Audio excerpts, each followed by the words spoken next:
समिति सदस्य श्री जोगेंद्र मेहरा मंडल महामंत्री, श्री बागेश शर्मा मंडल महामंत्री, श्री अखिलेश कपूर प्रदेश महामंत्री किसान मोर्चा, श्री चमन कपूर संयोजक नगर नायक हिमाचल प्रदेश, श्रीमती हेमा ठाकुर महिला मोर्चा अध्यक्ष मनाली मंडल, श्री मनोज लाजे नगर परिषद उपाध्यक्ष मनाली, श्री गोवर्धन नारायण जिला उपाध्यक्ष एवं प्रभारी वरिष्ठ वार्ड, श्री जैनेश ठाकुर जिला अध्यक्ष युवा मोर्चा कुल्लू, श्री विजय ठाकुर अध्यक्ष युवा मोर्चा मनाली मंडल, श्री गंगा सिंह अध्यक्ष अनुसूचित जाति मोर्चा मंडल मनाली, श्री हेमा ठाकुर अध्यक्ष महिला मोर्चा मनाली मंडल, श्री भगवान दास नेगी अध्यक्ष अनुसूचित जाति मोर्चा मंडल मनाली, श्री विजय ठाकुर अध्यक्ष युवा मोर्चा मनाली मंडल, श्री रंजन ठाकुर अध्यक्ष किसान मोर्चा मंडल,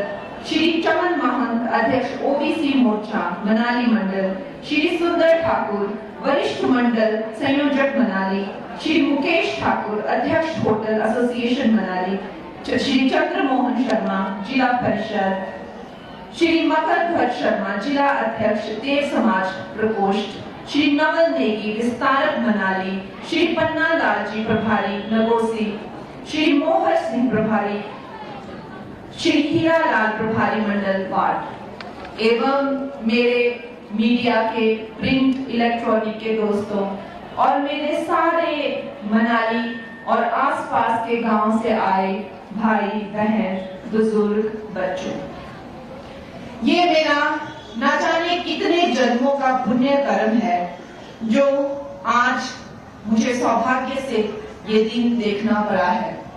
क्या मैंने कभी सोचा था कि जिस जगह पर मैं बचपन में आती थी और सोचती थी कि यह अद्भुत जगह कितनी सुंदर है और यहाँ के लोग कितने सुंदर हैं, कितने मिलनसार हैं और कितने भोले हैं।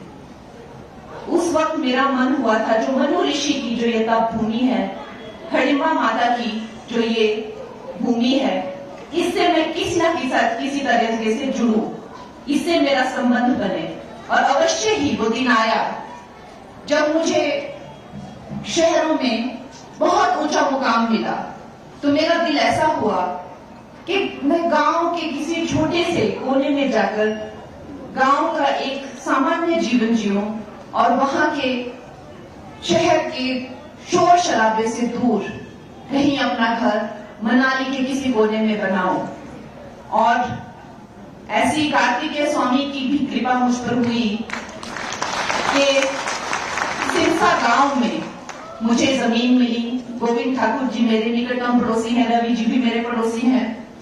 और ये इतनी विचित्र घटना है कि मेरे माता पिता जानते हैं कि जब हम वहां भूमि पूजन कर रहे थे और समस्त सिरसा गांव वाले भी, हमारे पंडित जी भी हैं जो कार्तिकेय स्वामी जी के मंदिर की पूजा पाठ करते हैं, कि वहां पे जब हमने पूजा के लिए नारियल रखा तो वो नारियल स्वयं ही फूटकर 2 टुकड़ों में हो गया।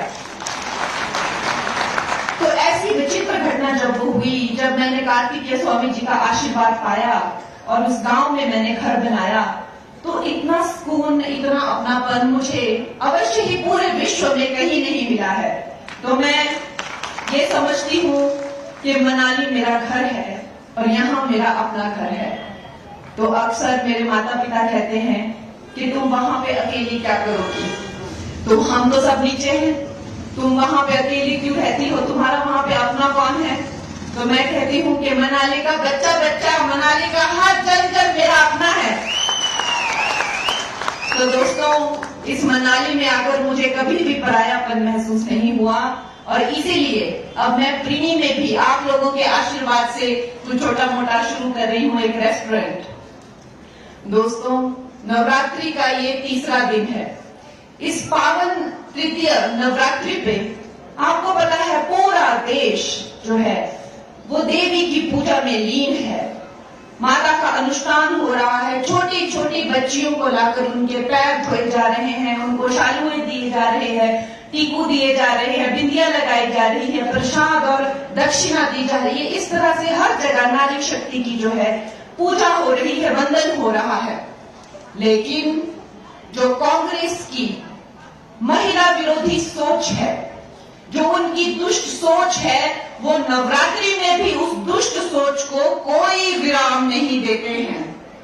जब से मेरा नाम अनाउंस हुआ है, इनके इतनी मिर्ची लग रही है, इतनी मिर्ची लग रही है कि दिन रात मुझे अपमानित करने में, दिन रात मुझे कलंकित करने में, मुझे दोष लगाने में दिन रात लगे हुए हैं।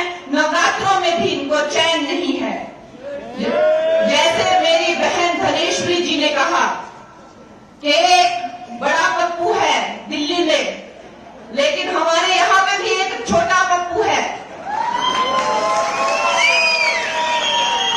वो कहता है कि मैं गौ मांस खाती हूं और उसके पास एक वीडियो है, तो वो वीडियो दिखाता क्यों नहीं है?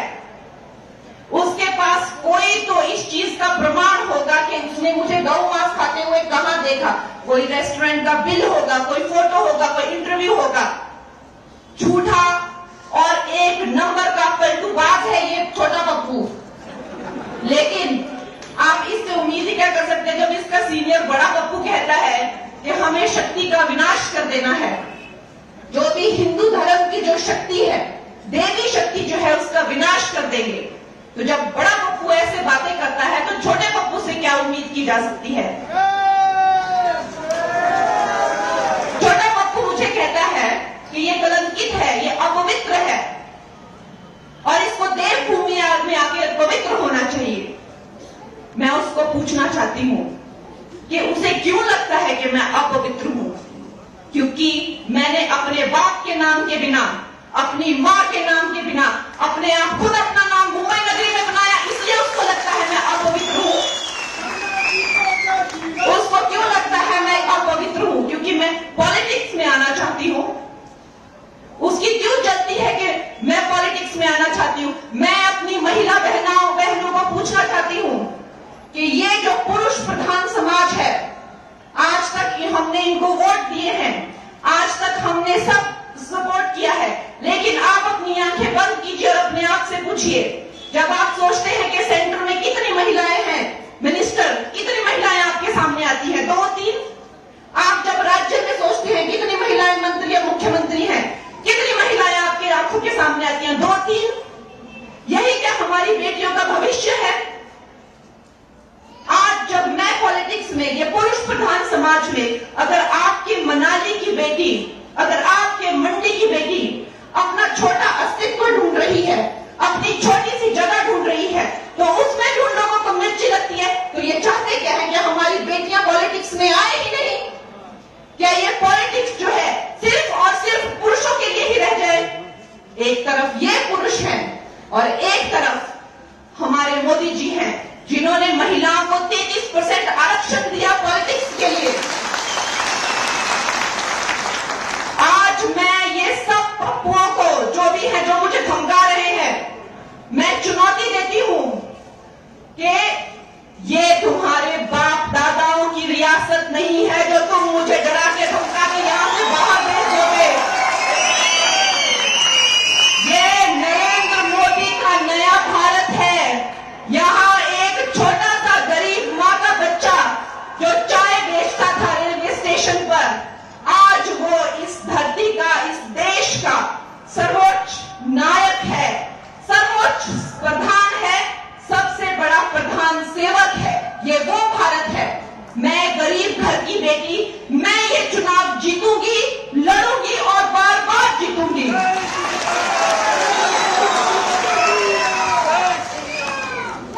ऐसे राजा बेटा मुझे बहुत मिले हैं, यही नहीं मिले, हर जगह मिले हैं। फिल्म इंडस्ट्री में भी इन राजा बेटाओं को मुझसे बड़ी प्रॉब्लम थी। वहां पे महिलाओं का शोषण करने का प्रचलन था, लड़कियों को इस्तेमाल किया जाता था, चुप करा के भगा दिया जाता था। इसके खिलाफ जब मैंने आवाज उठाई तो यही वंशवादी, यही परिवारवादी कुछ पप्पू जो शराब और ड्रग्स के नशे में धुत रहते हैं, इन्होंने मुझे डराया, मुझे धमकाया, यहां तक कि मुझे नोटिस भेजा और मुझे जेल में डालने की कोशिश की। लेकिन मेरा कुछ नहीं बिगाड़ सके। इन्होंने मुझे खत्म नहीं किया, मैंने अपनी फिल्मों से हीरो ही खत्म कर दिए।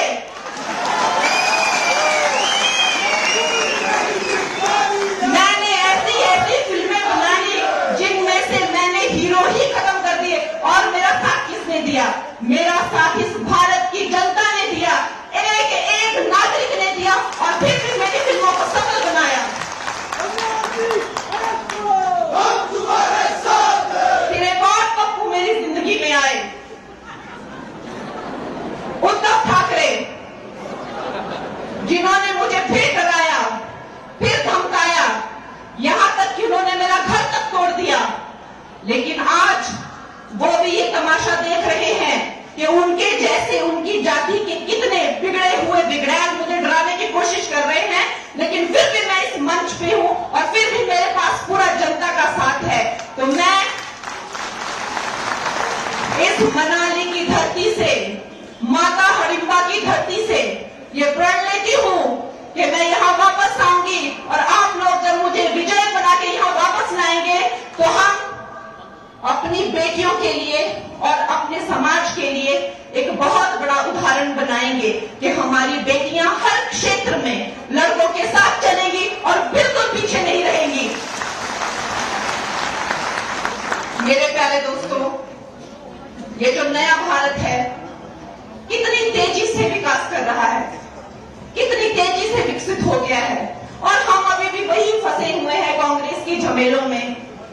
अब ये बात गई, ये बहुत पुरानी बात है, ये कांग्रेस की बात बहुत पुरानी बात है। इनके झांसे में बिल्कुल मत आइए। इन्होंने आपकी मासूमियत का और आपकी शराफत का फायदा ही उठाया है। कहां मिले आपको 1500 रुपए, कहां मिली आपको नौकरियां? इन लोगों के झांसे में मत, सारे देश ने इनसे मुंह फेर लिया है।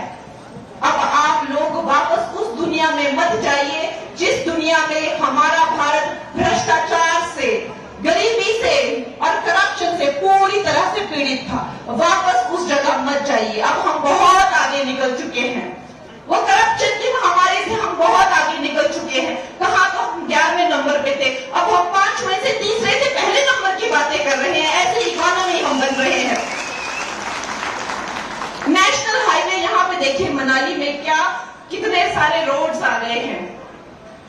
हमारी जो बहनें हैं, हमारी जो बेटियां हैं, उनको शौचालय से लेकर, मकान से लेकर, गैस सिलेंडर से लेकर, पानी के कनेक्शन से लेकर, बिजली से लेकर, अरे इन्होंने तो, कांग्रेस वालों ने तो बिजली का कोयला तक खा लिया। हर स्कैम से, हर करप्शन ने इन्होंने कुछ नहीं छोड़ा।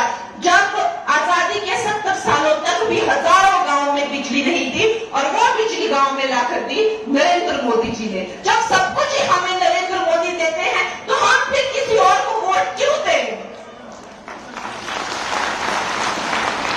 दोस्तों, ये हमारा बहुत बड़ा मौका है।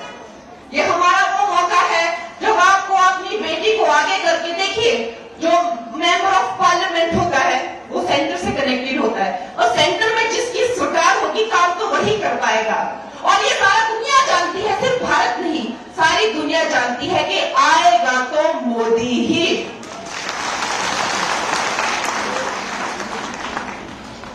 तो दोस्तों, जब हमें पता है कि आएगा तो मोदी ही, तो आपने अपनी सेविका को भी पूरा मौका देना है। और ये जो लोग कहते हैं कि आती है और ठिंचक ठिंचक करती है,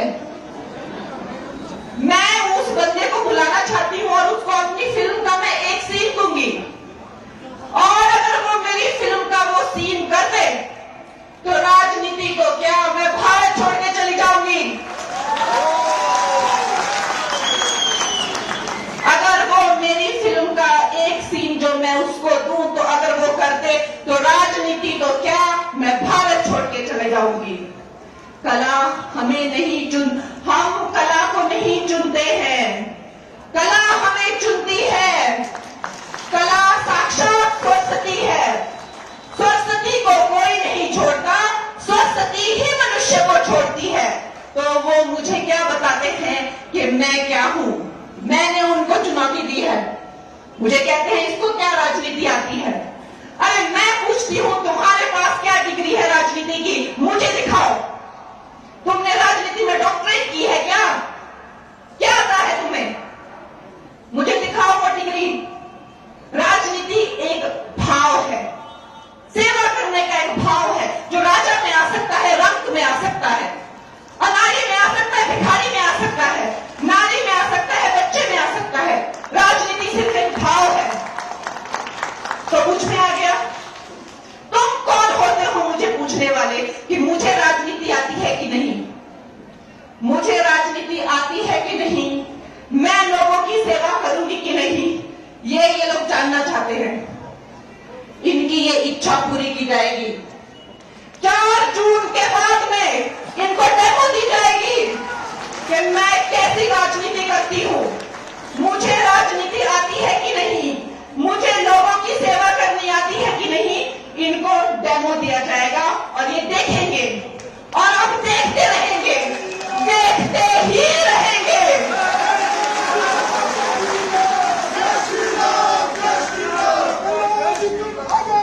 दोस्तों,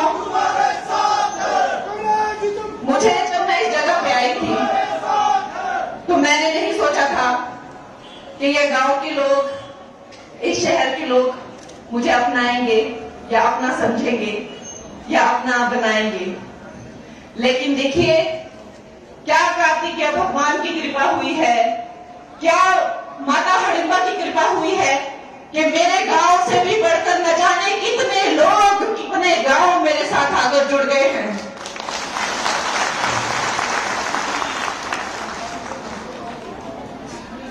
हमारे गांव सिंसा में कल हमने और मेरे पार्टी के लोगों ने, आप सब हमारे अपने ही हैं, एक छोटा भंडारा कार्तिकेय स्वामी जी के मंदिर में रखा हुआ है प्रोग्राम।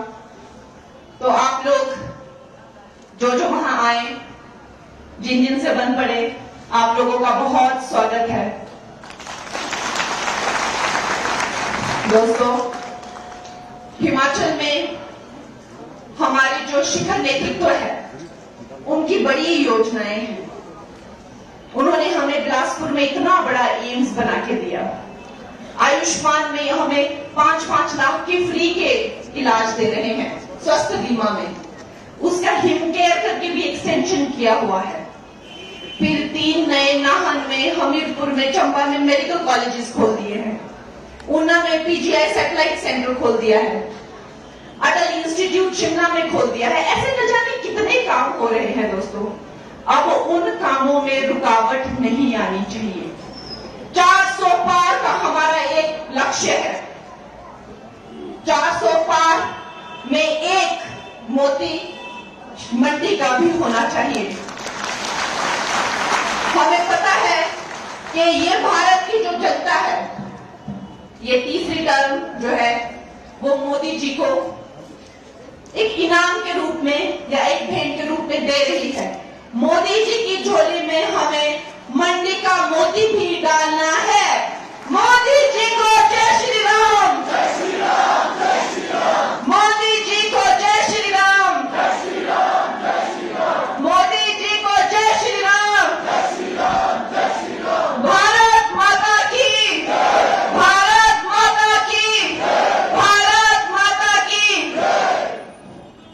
श्री राम, जय श्री राम, जय श्री राम। चंद्रनाथ जी को जय श्री राम, जय श्री राम, जय श्री राम। बहुत बहुत धन्यवाद। जय हिंद। धन्यवाद गोविंद जी। यही समय है, यही समय है। भारत माता की, माता की वंदे, वंदे। फूल नहीं चिंगारी है, फूल नहीं चिंगारी है।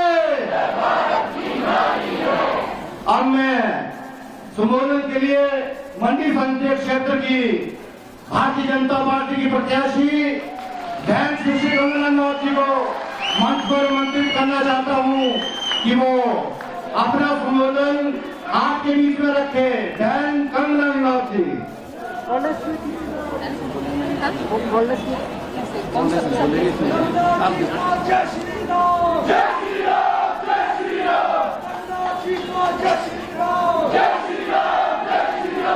भारत माता की, भारत माता की, भारत माता की, वंदे, वंदे।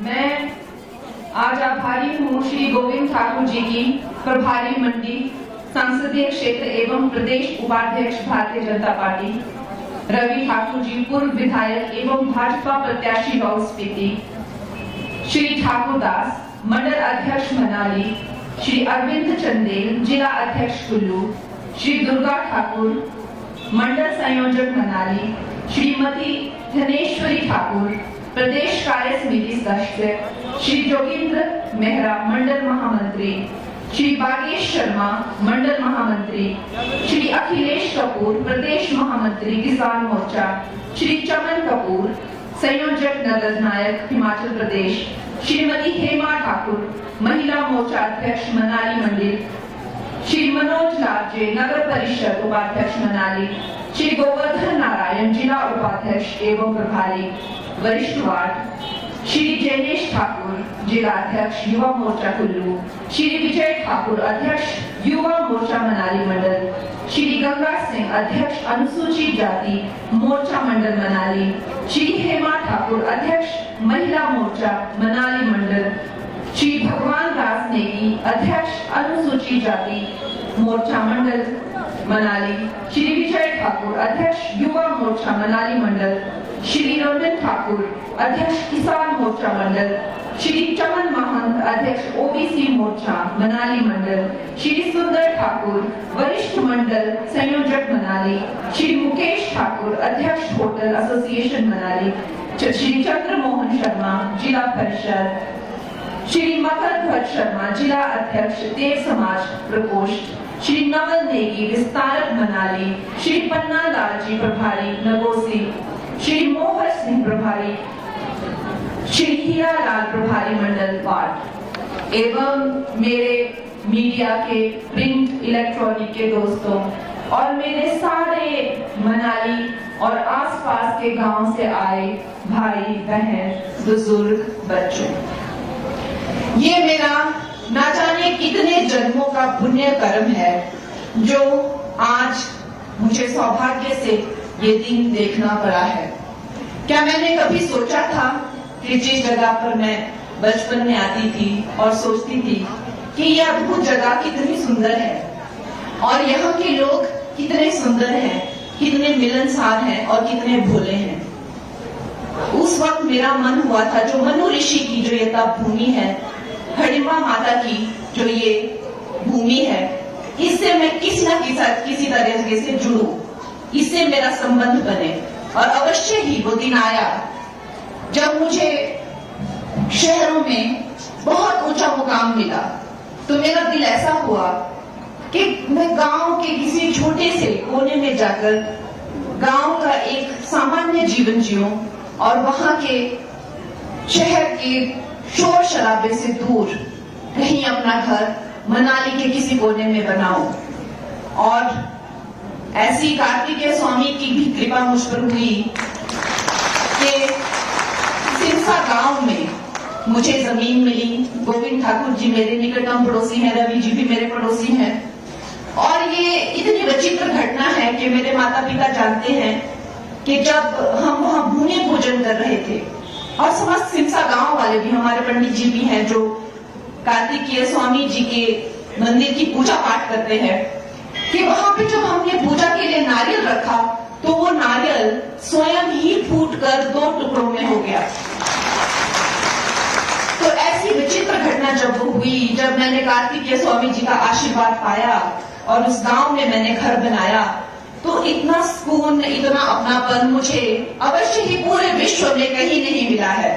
तो मैं ये समझती हूँ कि मनाली मेरा घर है और यहाँ मेरा अपना घर है।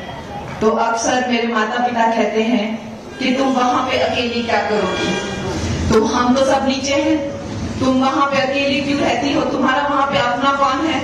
तो मैं कहती हूँ कि मनाली का बच्चा बच्चा, मनाली का हर जन जन मेरा अपना है। तो दोस्तों, इस मनाली में आकर मुझे कभी भी परायापन महसूस नहीं हुआ और इसीलिए अब मैं प्रीणी में भी आप लोगों के आशीर्वाद से कुछ छोटा मोटा शुरू कर रही हूँ, एक रेस्टोरेंट। दोस्तों, नवरात्रि का ये तीसरा दिन है। इस पावन तृतीय नवरात्रि पे आपको पता है पूरा देश जो है वो देवी की पूजा में लीन है। माता का अनुष्ठान हो रहा है, छोटी छोटी बच्चियों को लाकर उनके पैर धोए जा रहे हैं, उनको शालुएं दिए जा रहे हैं, टीकू दिए जा रहे हैं, बिंदियां लगाई जा रही है, प्रसाद और दक्षिणा दी जा रही है। इस तरह से हर जगह नारी शक्ति की जो है पूजा हो रही है, वंदन हो रहा है। लेकिन जो कांग्रेस की महिला विरोधी सोच है, जो उनकी दुष्ट सोच है, वो नवरात्रि में भी उस दुष्ट सोच को कोई विराम नहीं देते हैं। जब से मेरा नाम अनाउंस हुआ है, इनके इतनी मिर्ची लग रही है, इतनी मिर्ची लग रही है कि दिन रात मुझे अपमानित करने में, दिन रात मुझे कलंकित करने में, मुझे दोष लगाने में दिन रात लगे हुए हैं। नवरात्रों में भी इनको चैन नहीं है। जैसे मेरी बहन धनेश्वरी जी ने कहा कि एक बड़ा पप्पू है दिल्ली में, लेकिन हमारे यहां पे भी एक छोटा पप्पू है। वो कहता है कि मैं गौ मांस खाती हूं और उसके पास एक वीडियो है, तो वो वीडियो दिखाता क्यों नहीं है? उसके पास कोई तो इस चीज का प्रमाण होगा कि उसने मुझे गौ मांस खाते हुए कहां देखा। कोई रेस्टोरेंट का बिल होगा, कोई फोटो होगा, कोई इंटरव्यू होगा। झूठा और एक नंबर का पलटूबाज है ये छोटा पप्पू। लेकिन आप इससे उम्मीद ही क्या कर सकते हैं जब इसका सीनियर बड़ा पप्पू कहता है कि हमें शक्ति का विनाश कर देना है। जो भी हिंदू धर्म की जो शक्ति है, देवी शक्ति जो है, उसका विनाश कर देंगे। तो जब बड़ा पप्पू ऐसे बातें करता है तो छोटे पप्पू से क्या उम्मीद की जा सकती है? छोटा पप्पू मुझे कहता है कि ये कलंकित है, ये अपवित्र है और इसको देवभूमि में आके पवित्र होना चाहिए। मैं उसको पूछना चाहती हूं कि उसे क्यों लगता है कि मैं अपवित्र हूं? क्योंकि मैंने अपने बाप के नाम के बिना, अपनी मां के नाम के बिना, अपने आप खुद अपना नाम मुंबई नगरी में बनाया, इसलिए उसको लगता है मैं अपवित्र हूं। उसको क्यों लगता है मैं अपवित्र हूं? क्योंकि मैं पॉलिटिक्स में आना चाहती हूं। उसकी क्यों जलती है कि मैं पॉलिटिक्स में आना चाहती हूं? मैं अपनी महिला बहनों को पूछना चाहती हूं कि ये जो पुरुष प्रधान समाज है, आज तक हमने इनको वोट दिए हैं, आज तक हमने सब सपोर्ट किया है, लेकिन आप अपनी आंखें बंद कीजिए और अपने आप से पूछिए, जब आप सोचते हैं कि सेंटर में कितनी महिलाएं हैं, मिनिस्टर कितनी महिलाएं आपके सामने आती हैं? 2-3। आप जब राज्य में सोचते हैं कितनी महिलाएं मंत्री या मुख्यमंत्री हैं, कितनी महिलाएं आपके आंखों के सामने आती हैं? 2-3। यही क्या हमारी बेटियों का भविष्य है? आज जब मैं पॉलिटिक्स में, ये पुरुष प्रधान समाज में, अगर आपकी मनाली की बेटी, अगर आपके मंडी की बेटी अपना छोटा अस्तित्व ढूंढ रही है, अपनी छोटी सी जगह ढूंढ रही है, तो उसमें भी उन लोगों को मिर्ची लगती है। तो ये चाहते क्या है कि हमारी बेटियां पॉलिटिक्स में आए ही नहीं? क्या ये पॉलिटिक्स जो है सिर्फ और सिर्फ पुरुषों के लिए ही रह जाए? एक तरफ ये पुरुष हैं और एक तरफ हमारे मोदी जी हैं, जिन्होंने महिलाओं को 33% आरक्षण दिया पॉलिटिक्स के लिए। आज मैं ये सब पप्पुओं को, जो भी है, जो मुझे धमका रहे हैं, मैं चुनौती देती हूं कि ये तुम्हारे बाप दादाओं की रियासत नहीं है जो तुम मुझे डरा के धमका के यहां से बाहर भेज दोगे। ये नरेंद्र मोदी का नया भारत है। यहां एक छोटा सा गरीब मां का बच्चा जो चाय बेचता था रेलवे स्टेशन पर, आज वो इस धरती का, इस देश का सर्वोच्च नायक है, सर्वोच्च प्रधान है, सबसे बड़ा प्रधान सेवक है। ये वो भारत है। मैं गरीब घर की बेटी, मैं ये चुनाव जीतूंगी, लड़ूंगी और बार बार जीतूंगी।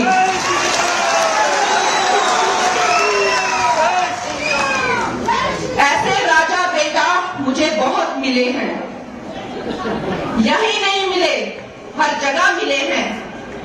फिल्म इंडस्ट्री में भी इन राजा बेटाओं को मुझसे बड़ी प्रॉब्लम थी। वहां पे महिलाओं का शोषण करने का प्रचलन था, लड़कियों को इस्तेमाल किया जाता था, चुप करा के भगा दिया जाता था। इसके खिलाफ जब मैंने आवाज उठाई तो यही वंशवादी, यही परिवारवादी कुछ पप्पू जो शराब और ड्रग्स के नशे में धुत रहते हैं, इन्होंने मुझे डराया, मुझे धमकाया, यहां तक कि मुझे नोटिस भेजा और मुझे जेल में डालने की कोशिश की, लेकिन मेरा कुछ नहीं बिगाड़ सके। इन्होंने मुझे खत्म नहीं किया, मैंने अपनी फिल्मों से हीरो ही खत्म कर दिए।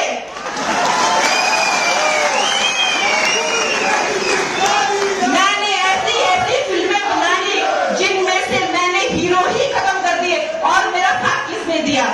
मेरा साथ इस भारत की जनता ने दिया, एक एक नागरिक ने दिया, और फिर मेरी फिल्मों को सफल बनाया। फिर एक और पप्पू मेरी जिंदगी में आए, उद्धव ठाकरे, जिन्होंने मुझे फिर डराया, फिर धमकाया, यहां तक कि उन्होंने मेरा घर तक तोड़ दिया। लेकिन आज वो भी ये तमाशा देख रहे हैं कि उनके जैसे उनकी जाति के कितने बिगड़े हुए बिगड़ैल मुझे डराने की कोशिश कर रहे हैं, लेकिन फिर भी मैं इस मंच पे हूं और फिर भी मेरे पास पूरा जनता का साथ है। तो मैं इस मनाली की धरती से, माता हडिम्बा की धरती से ये प्रण लेती हूं कि मैं यहां वापस आऊंगी, और आप लोग जब मुझे विजय बना के यहां वापस लाएंगे तो हम अपनी बेटियों के लिए और अपने समाज के लिए एक बहुत बड़ा उदाहरण बनाएंगे कि हमारी बेटियां हर क्षेत्र में लड़कों के साथ चलेंगी और बिल्कुल पीछे नहीं रहेंगी। मेरे प्यारे दोस्तों, ये जो नया भारत है कितनी तेजी से विकास कर रहा है, कितनी तेजी से विकसित हो गया है, और हम अभी भी वही फंसे हुए हैं कांग्रेस की झमेलों में। अब ये बात गई, ये बहुत पुरानी बात है, ये कांग्रेस की बात बहुत पुरानी बात है। इनके झांसे में बिल्कुल मत आइए। इन्होंने आपकी मासूमियत का और आपकी शराफत का फायदा ही उठाया है। कहां मिले आपको 1500 रुपए, कहां मिली आपको नौकरियां? इन लोगों के झांसे में मत, सारे देश ने इनसे मुंह फेर लिया है। अब आप लोग वापस उस दुनिया में मत जाइए जिस दुनिया में हमारा भारत भ्रष्टाचार से, गरीबी से और करप्शन से पूरी तरह से पीड़ित था। वापस उस जगह मत जाइए। अब हम बहुत आगे निकल चुके हैं, वो करप्शन की महामारी से हम बहुत आगे निकल चुके हैं। कहाँ तो हम 11वें नंबर पे थे, अब हम 5वें से, तीसरे से पहले नंबर की बातें कर रहे हैं। ऐसे इकोनॉमी हम बन रहे हैं। नेशनल हाईवे यहाँ पे देखिए मनाली में क्या कितने सारे रोड्स आ गए हैं। हमारी जो बहनें हैं, हमारी जो बेटियां हैं, उनको शौचालय से लेकर, मकान से लेकर, गैस सिलेंडर से लेकर, पानी के कनेक्शन से लेकर, बिजली से लेकर, अरे इन्होंने तो, कांग्रेस वालों ने तो बिजली का कोयला तक खा लिया। हर स्कैम से, हर करप्शन ने इन्होंने कुछ नहीं छोड़ा। जब आजादी के 70 सालों तक भी हजारों गांवों में बिजली नहीं थी, और वो बिजली गांव में लाकर दी नरेंद्र मोदी जी ने। जब सब कुछ ही हमें नरेंद्र मोदी देते हैं तो हम फिर किसी और को वोट क्यों दें? दोस्तों, ये हमारा बहुत बड़ा मौका है। ये हमारा वो मौका है जब आपको अपनी बेटी को आगे करके, देखिए जो मेंबर ऑफ पार्लियामेंट होता है वो सेंटर से कनेक्टेड होता है, और सेंटर में जिसकी सरकार होगी काम तो वही कर पाएगा। और ये सारा दुनिया जानती है, सिर्फ भारत नहीं, सारी दुनिया जानती है कि आएगा तो मोदी ही।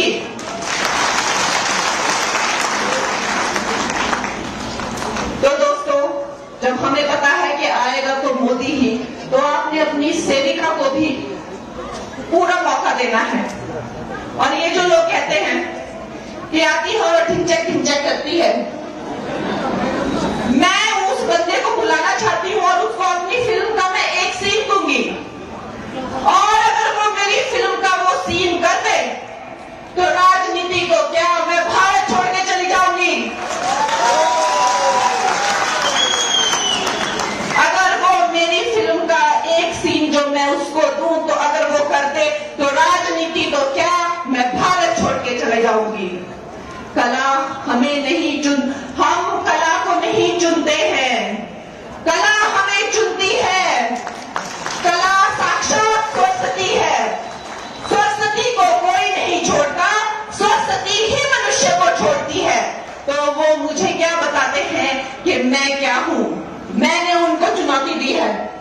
मुझे कहते हैं इसको क्या राजनीति आती है। अरे मैं पूछती हूं तुम्हारे पास क्या डिग्री है राजनीति की, मुझे दिखाओ। तुमने राजनीति में डॉक्टरेट की है क्या? क्या आता है तुम्हें? मुझे दिखाओ वो डिग्री। राजनीति एक भाव है, सेवा करने का एक भाव है जो राजा में आ सकता है, रक्त में आ सकता है, अनाड़ी में आ सकता है, भिखारी में आ सकता है, नारी में आ सकता है, बच्चे में आ सकता है। राजनीति सिर्फ एक भाव है। तो पूछ में आ गया, तुम कौन होते हो मुझे पूछने वाले कि मुझे राजनीति आती है कि नहीं? मुझे राजनीति आती है कि नहीं, मैं लोगों की सेवा करूंगी कि नहीं, ये लोग जानना चाहते हैं। इनकी ये इच्छा पूरी की जाएगी। 4 जून के बाद में इनको डेमो दी जाएगी कि मैं कैसी राजनीति करती हूं, मुझे राजनीति आती है कि नहीं, मुझे लोगों की सेवा करनी आती है कि नहीं। इनको डेमो दिया जाएगा और ये देखेंगे और अब देखते रहेंगे, देखते ही रहेंगे।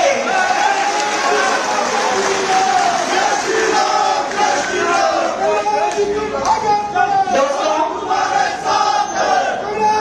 मुझे जब मैं इस जगह पे आई थी तो मैंने नहीं सोचा था कि ये गांव के लोग, इस शहर के लोग मुझे अपनाएंगे या अपना समझेंगे या अपना बनाएंगे। लेकिन देखिए क्या कार्तिकेय भगवान की कृपा हुई है, क्या माता हडिम्बा की कृपा हुई है कि मेरे गांव से भी बढ़कर न जाने कितने लोग, कितने गांव मेरे साथ आकर जुड़ गए हैं।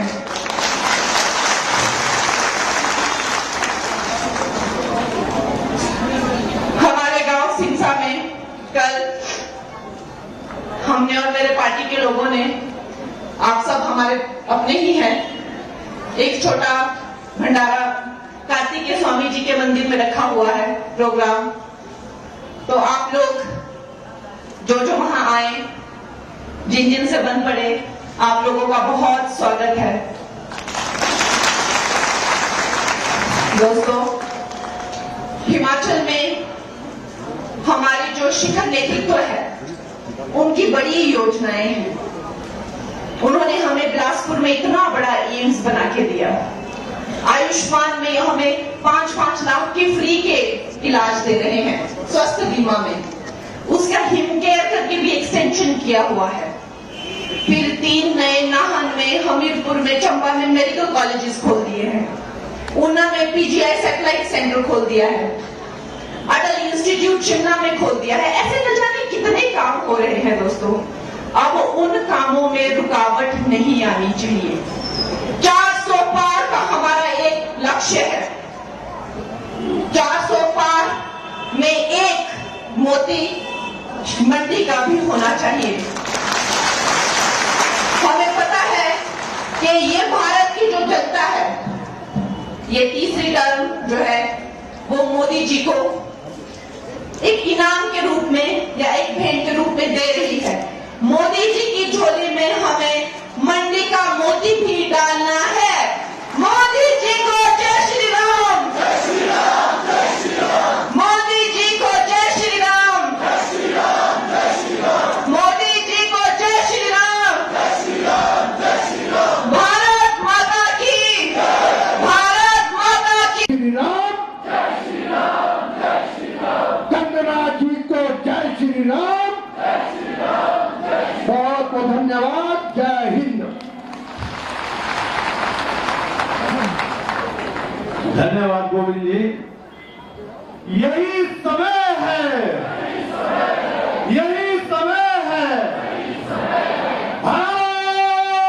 भारत माता की, माता की वंदे, वंदे। फूल नहीं चिंगारी है,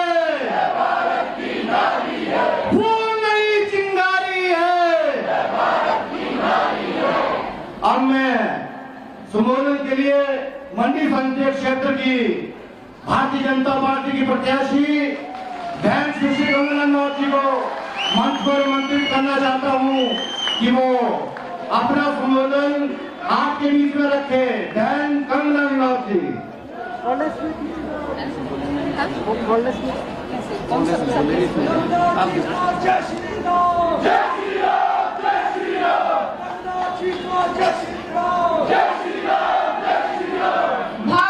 माता की, भारत माता की, भारत माता की, वंदे वंदे।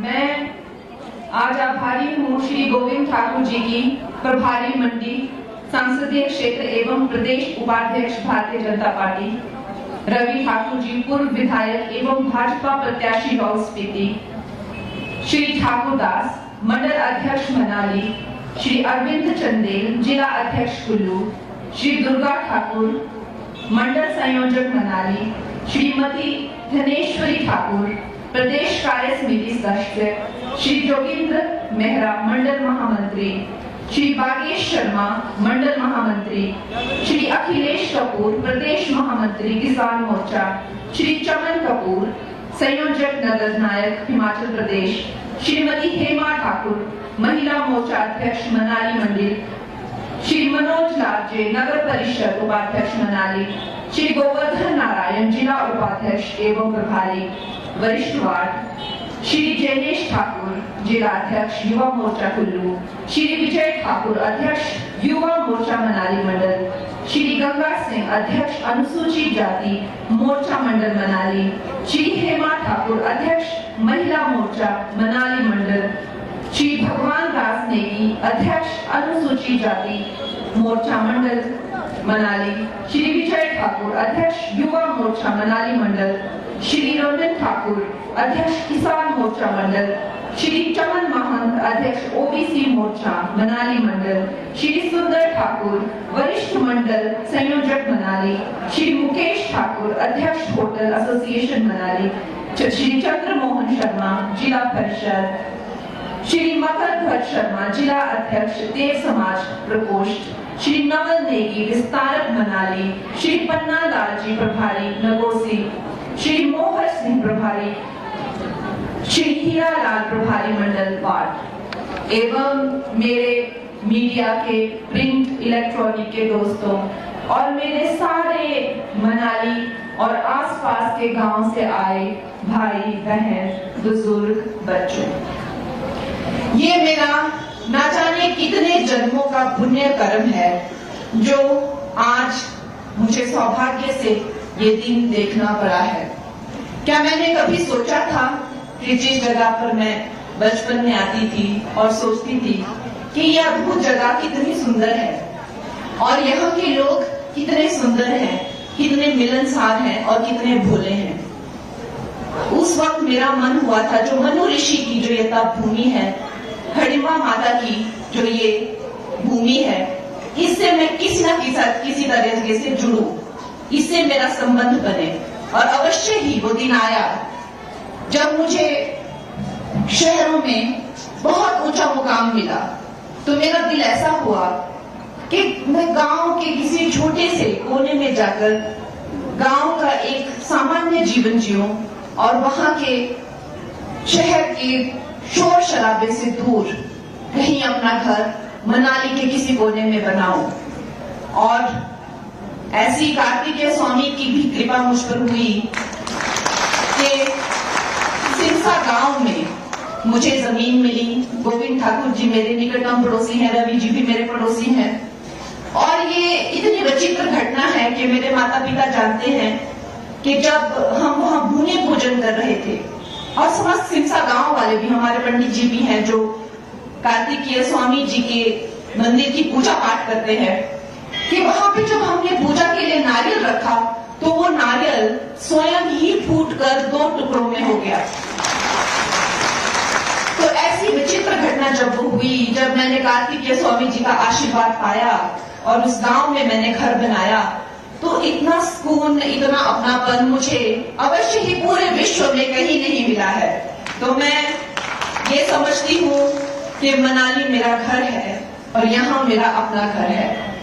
तो अक्सर मेरे माता पिता कहते हैं कि तुम वहां पे अकेली क्या करोगी, तो हम तो सब नीचे हैं, तुम वहां पे अकेली क्यों रहती हो, तुम्हारा वहां पे अपना कौन है। तो मैं कहती हूँ कि मनाली का बच्चा बच्चा, मनाली का हर जन जन मेरा अपना है। तो दोस्तों, इस मनाली में आकर मुझे कभी भी परायापन महसूस नहीं हुआ और इसीलिए अब मैं प्रीणी में भी आप लोगों के आशीर्वाद से कुछ छोटा मोटा शुरू कर रही हूँ, एक रेस्टोरेंट। दोस्तों, नवरात्रि का ये तीसरा दिन है। इस पावन तृतीय नवरात्रि पे आपको पता है पूरा देश जो है वो देवी की पूजा में लीन है। माता का अनुष्ठान हो रहा है, छोटी छोटी बच्चियों को लाकर उनके पैर धोए जा रहे हैं, उनको शालुएं दिए जा रहे हैं, टीकू दिए जा रहे हैं, बिंदियां लगाई जा रही है, प्रसाद और दक्षिणा दी जा रही है। इस तरह से हर जगह नारी शक्ति की जो है पूजा हो रही है, वंदन हो रहा है। लेकिन जो कांग्रेस की महिला विरोधी सोच है, जो उनकी दुष्ट सोच है, वो नवरात्रि में भी उस दुष्ट सोच को कोई विराम नहीं देते हैं। जब से मेरा नाम अनाउंस हुआ है, इनके इतनी मिर्ची लग रही है, इतनी मिर्ची लग रही है कि दिन रात मुझे अपमानित करने में, दिन रात मुझे कलंकित करने में, मुझे दोष लगाने में दिन रात लगे हुए हैं। नवरात्रों में भी इनको चैन नहीं है। जैसे मेरी बहन धनेश्वरी जी ने कहा कि एक बड़ा पप्पू है दिल्ली में, लेकिन हमारे यहाँ पे भी एक छोटा पप्पू है। वो कहता है कि मैं गौ मांस खाती हूँ और उसके पास एक वीडियो है, तो वो वीडियो दिखाता क्यों नहीं है? उसके पास कोई तो इस चीज का प्रमाण होगा कि उसने मुझे गौ मांस खाते हुए कहां देखा। कोई रेस्टोरेंट का बिल होगा, कोई फोटो होगा, कोई इंटरव्यू होगा। झूठा और एक नंबर का पलटूबाज है ये छोटा पप्पू। लेकिन आप इससे उम्मीद ही क्या कर सकते हैं जब इसका सीनियर बड़ा पप्पू कहता है कि हमें शक्ति का विनाश कर देना है। जो भी हिंदू धर्म की जो शक्ति है, देवी शक्ति जो है, उसका विनाश कर देंगे। तो जब बड़ा पप्पू ऐसे बातें करता है तो छोटे पप्पू से क्या उम्मीद की जा सकती है? छोटा पप्पू मुझे कहता है कि ये कलंकित है, ये अपवित्र है और इसको देवभूमि में आके पवित्र होना चाहिए। मैं उसको पूछना चाहती हूँ कि उसे क्यों लगता है कि मैं अपवित्र हूँ? क्योंकि मैंने अपने बाप के नाम के बिना, अपनी माँ के नाम के बिना, अपने आप खुद अपना नाम मुंबई नगरी में बनाया, इसलिए उसको लगता है मैं अपवित्र हूँ। उसको क्यों लगता है मैं अपवित्र हूँ? क्योंकि मैं पॉलिटिक्स में आना चाहती हूँ। उसकी क्यों जलती है कि मैं पॉलिटिक्स में आना चाहती हूँ? मैं अपनी महिला बहनों को पूछना चाहती हूँ कि ये जो पुरुष प्रधान समाज है, आज तक हमने इनको वोट दिए हैं, आज तक हमने सब सपोर्ट किया है, लेकिन आप अपनी आंखें बंद कीजिए और अपने आप से पूछिए, जब आप सोचते हैं कि सेंटर में कितनी महिलाएं हैं, मिनिस्टर कितनी महिलाएं आपके सामने आती हैं? 2-3। आप जब राज्य में सोचते हैं कितनी महिलाएं मंत्री या मुख्यमंत्री हैं, कितनी महिलाएं आपके आंखों के सामने आती हैं? 2-3। यही क्या हमारी बेटियों का भविष्य है? आज जब मैं पॉलिटिक्स में, ये पुरुष प्रधान समाज में, अगर आपकी मनाली की बेटी, अगर आपके मंडी की बेटी अपना छोटा अस्तित्व ढूंढ रही है, अपनी छोटी सी जगह ढूंढ रही है, तो उसमें जो लोगों को मिर्ची लगती है, तो ये चाहते क्या है कि हमारी बेटियां पॉलिटिक्स में आए ही नहीं? क्या ये पॉलिटिक्स जो है सिर्फ और सिर्फ पुरुषों के लिए ही रह जाए? एक तरफ ये पुरुष हैं और एक तरफ हमारे मोदी जी हैं, जिन्होंने महिलाओं को 33% आरक्षण दिया पॉलिटिक्स के लिए। आज मैं ये सब पप्पुओं को, जो भी है, जो मुझे धमका रहे हैं, मैं चुनौती देती हूं कि ये तुम्हारे बाप दादाओं की रियासत नहीं है जो तुम मुझे डरा के धमका के यहां से बाहर भेज दोगे। ये नरेंद्र मोदी का नया भारत है। यहां एक छोटा सा गरीब माँ का बच्चा जो चाय बेचता था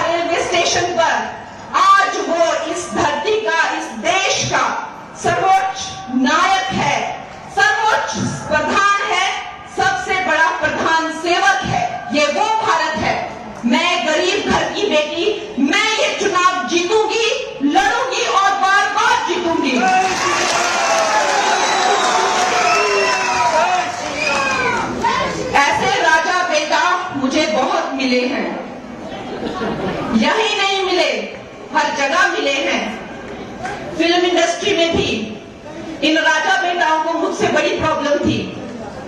वहां पे महिलाओं का शोषण करने का प्रचलन था। लड़कियों को इस्तेमाल किया जाता था, चुप करा के भगा दिया जाता था। इसके खिलाफ जब मैंने आवाज उठाई तो यही वंशवादी, यही परिवारवादी कुछ पप्पू जो शराब और ड्रग्स के नशे में धुत रहते हैं, इन्होंने मुझे डराया, मुझे धमकाया, यहां तक कि मुझे नोटिस भेजा और मुझे जेल में डालने की कोशिश की। लेकिन मेरा कुछ नहीं बिगाड़ सके। इन्होंने मुझे खत्म नहीं किया। मैंने अपनी फिल्मों से हीरो ही खत्म कर दिए।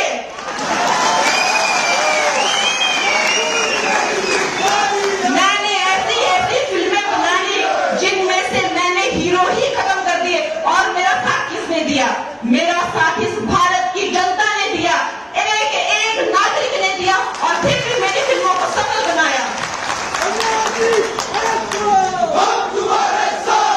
फिर एक और पप्पू मेरी जिंदगी में आए, उद्धव ठाकरे, जिन्होंने मुझे फिर डराया, फिर धमकाया, यहां तक कि उन्होंने मेरा घर तक तोड़ दिया। लेकिन आज वो भी ये तमाशा देख रहे हैं कि उनके जैसे उनकी जाति के कितने बिगड़े हुए बिगड़ैल मुझे डराने की कोशिश कर रहे हैं। लेकिन फिर भी मैं इस मंच पे हूं और फिर भी मेरे पास पूरा जनता का साथ है। तो मैं इस मनाली की धरती से, माता हडिम्बा की धरती से ये प्रण लेती हूं कि मैं यहां वापस आऊंगी। और आप लोग जब मुझे विजय बना के यहां वापस लाएंगे तो हम अपनी बेटियों के लिए और अपने समाज के लिए एक बहुत बड़ा उदाहरण बनाएंगे कि हमारी बेटियां हर क्षेत्र में लड़कों के साथ चलेंगी और बिल्कुल पीछे नहीं रहेंगी। मेरे प्यारे दोस्तों, ये जो नया भारत है कितनी तेजी से विकास कर रहा है, कितनी तेजी से विकसित हो गया है। और हम अभी भी वही फंसे हुए हैं कांग्रेस की झमेलों में। अब ये बात गई, ये बहुत पुरानी बात है। ये कांग्रेस की बात बहुत पुरानी बात है। इनके झांसे में बिल्कुल मत आइए। इन्होंने आपकी मासूमियत का और आपकी शराफत का फायदा ही उठाया है। कहां मिले आपको 1500 रुपए, कहां मिली आपको नौकरियां? इन लोगों के झांसे में मत, सारे देश ने इनसे मुंह फेर लिया है। अब आप लोग वापस उस दुनिया में मत जाइए जिस दुनिया में हमारा भारत भ्रष्टाचार से, गरीबी से और करप्शन से पूरी तरह से पीड़ित था। वापस उस जगह मत जाइए। अब हम बहुत आगे निकल चुके हैं। वो करप्शन की महामारी से हम बहुत आगे निकल चुके हैं। कहाँ तो हम 11वें नंबर पे थे, अब हम 5वें से तीसरे से पहले नंबर की बातें कर रहे हैं। ऐसे इकोनॉमी हम बन रहे हैं। नेशनल हाईवे यहाँ पे देखिए मनाली में क्या कितने सारे रोड्स आ गए हैं। हमारी जो बहनें हैं, हमारी जो बेटियां हैं, उनको शौचालय से लेकर, मकान से लेकर, गैस सिलेंडर से लेकर, पानी के कनेक्शन से लेकर, बिजली से लेकर, अरे इन्होंने तो, कांग्रेस वालों ने तो बिजली का कोयला तक खा लिया। हर स्कैम से, हर करप्शन ने इन्होंने कुछ नहीं छोड़ा। जब आजादी के 70 सालों तक भी हजारों गांवों में बिजली नहीं थी और वो बिजली गांव में लाकर दी नरेंद्र मोदी जी ने। जब सब कुछ ही हमें नरेंद्र मोदी देते हैं तो हम फिर किसी और को वोट क्यों दें?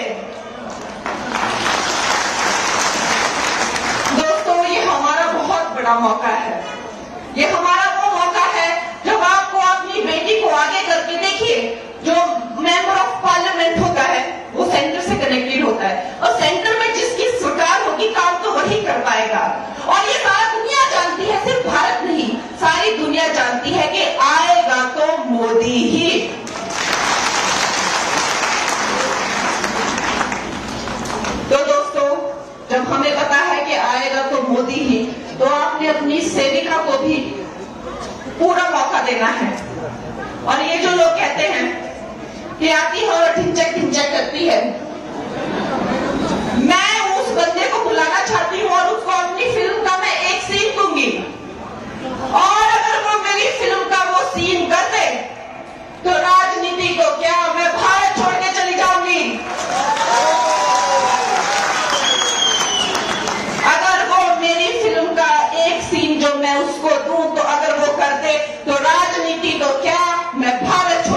जाऊंगी।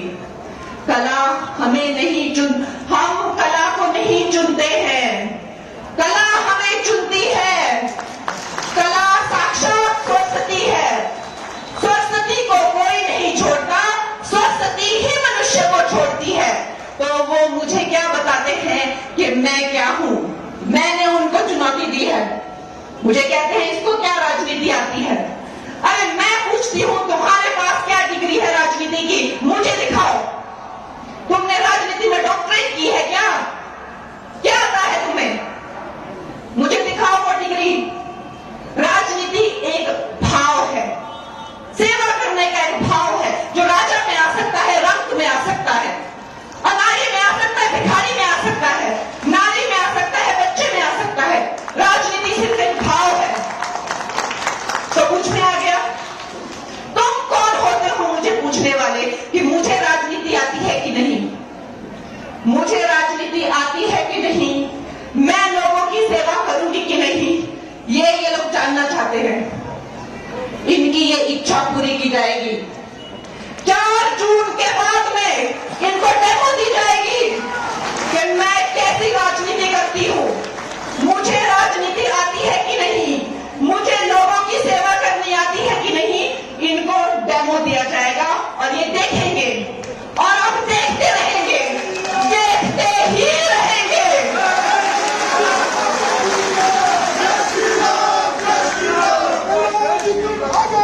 दोस्तों, मुझे जब मैं इस जगह पे आई थी तो मैंने नहीं सोचा था कि ये गांव के लोग, इस शहर के लोग मुझे अपनाएंगे या अपना समझेंगे या अपना बनाएंगे। लेकिन देखिए क्या कार्तिकेय भगवान की कृपा हुई है, क्या माता हडिम्बा की कृपा हुई है कि मेरे गांव से भी बढ़कर न जाने कितने लोग, कितने गांव मेरे साथ आकर जुड़ गए हैं।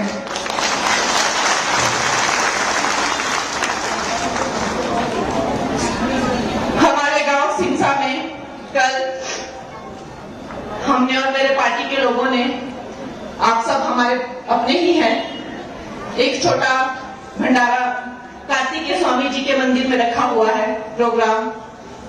तो आप लोग जो वहां आए, जिन जिन से बन पड़े, आप लोगों का बहुत स्वागत है। दोस्तों, हिमाचल में हमारी जो शिखर नेतृत्व है, उनकी बड़ी योजनाएं हैं। उन्होंने हमें बिलासपुर में इतना बड़ा एम्स बना के दिया।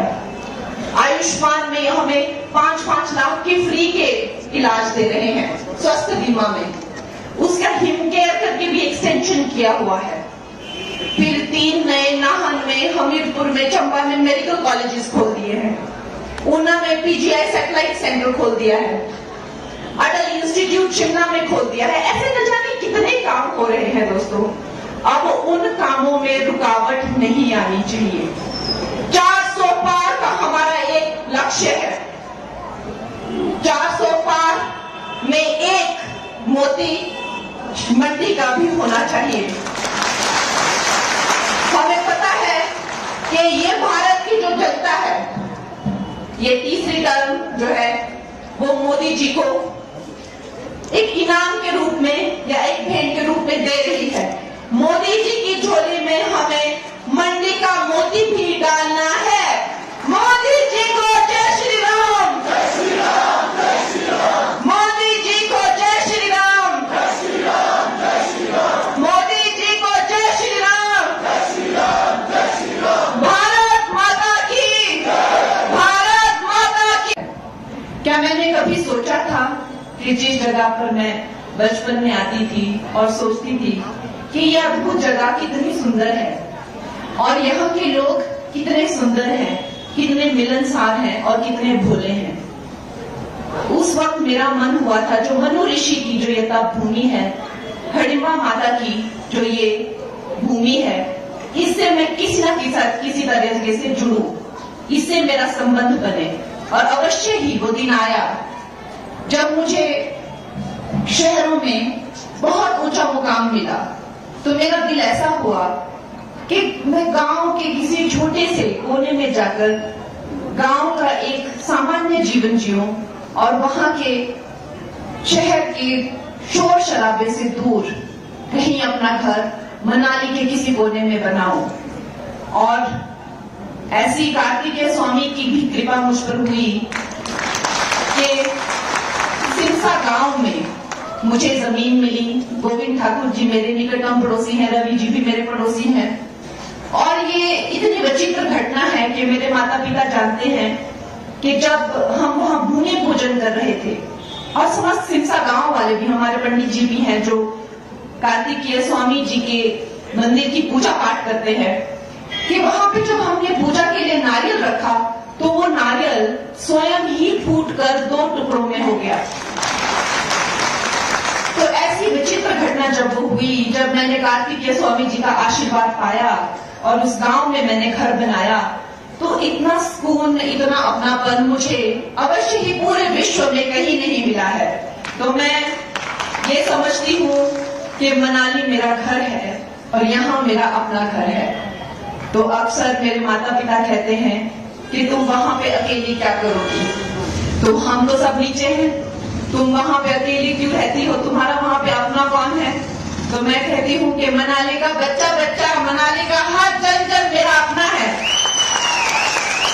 तो दोस्तों, इस मनाली में आकर मुझे कभी भी परायापन महसूस नहीं हुआ, और इसीलिए अब मैं प्रीणी में भी आप लोगों के आशीर्वाद से कुछ छोटा मोटा शुरू कर रही हूँ, एक रेस्टोरेंट। दोस्तों, नवरात्रि का ये 3रा दिन है। इस पावन तृतीय नवरात्रि पे आपको पता है पूरा देश जो है वो देवी की पूजा में लीन है।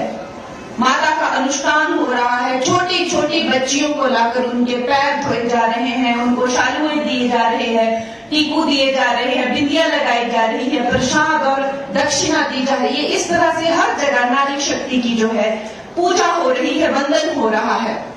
लेकिन जो कांग्रेस की महिला विरोधी सोच है, जो उनकी दुष्ट सोच है, वो नवरात्रि में भी उस दुष्ट सोच को कोई विराम नहीं देते हैं। जब से मेरा नाम अनाउंस हुआ है, इनके इतनी मिर्ची लग रही है, इतनी मिर्ची लग रही है कि दिन रात मुझे अपमानित करने में, दिन रात मुझे कलंकित करने में, मुझे दोष लगाने में दिन रात लगे हुए हैं। नवरात्रों में भी इनको चैन नहीं है। जैसे मेरी बहन धनेश्वरी जी ने कहा कि एक बड़ा पप्पू है दिल्ली में, लेकिन हमारे यहाँ पे भी एक छोटा पप्पू है। वो कहता है कि मैं गौ मांस खाती हूँ, और उसके पास एक वीडियो है, तो वो वीडियो दिखाता क्यों नहीं है? उसके पास कोई तो इस चीज का प्रमाण होगा कि उसने मुझे गौ मांस खाते हुए कहां देखा। कोई रेस्टोरेंट का बिल होगा, कोई फोटो होगा, कोई इंटरव्यू होगा। झूठा और एक नंबर का पलटूबाज है ये छोटा पप्पू। लेकिन आप इससे उम्मीद ही क्या कर सकते हैं जब इसका सीनियर बड़ा पप्पू कहता है कि हमें शक्ति का विनाश कर देना है। जो भी हिंदू धर्म की जो शक्ति है, देवी शक्ति जो है, उसका विनाश कर देंगे। तो जब बड़ा पप्पू ऐसे बातें करता है तो छोटे पप्पू से क्या उम्मीद की जा सकती है? छोटा पप्पू मुझे कहता है कि ये कलंकित है, ये अपवित्र है, और इसको देवभूमि में आके पवित्र होना चाहिए। मैं उसको पूछना चाहती हूँ कि उसे क्यों लगता है कि मैं अपवित्र हूँ? क्योंकि मैंने अपने बाप के नाम के बिना, अपनी माँ के नाम के बिना, अपने आप खुद अपना नाम मुंबई नगरी में बनाया, इसलिए उसको लगता है मैं अपवित्र हूँ। उसको क्यों लगता है मैं अपवित्र हूँ? क्योंकि मैं पॉलिटिक्स में आना चाहती हूँ। उसकी क्यों जल्दी है कि मैं पॉलिटिक्स में आना चाहती हूँ? मैं अपनी महिला बहनों को पूछना चाहती हूँ कि ये जो पुरुष प्रधान समाज है, आज तक हमने इनको वोट दिए हैं, आज तक हमने सब सपोर्ट किया है, लेकिन आप अपनी आंखें बंद कीजिए और अपने आप से पूछिए, जब आप सोचते हैं कि सेंटर में कितनी महिलाएं हैं, मिनिस्टर कितनी महिलाएं आपके सामने आती हैं? 2-3। आप जब राज्य में सोचते हैं कितनी महिलाएं मंत्री या मुख्यमंत्री हैं, कितनी महिलाएं आपके आंखों के सामने आती हैं? 2-3। यही क्या हमारी बेटियों का भविष्य है? आज जब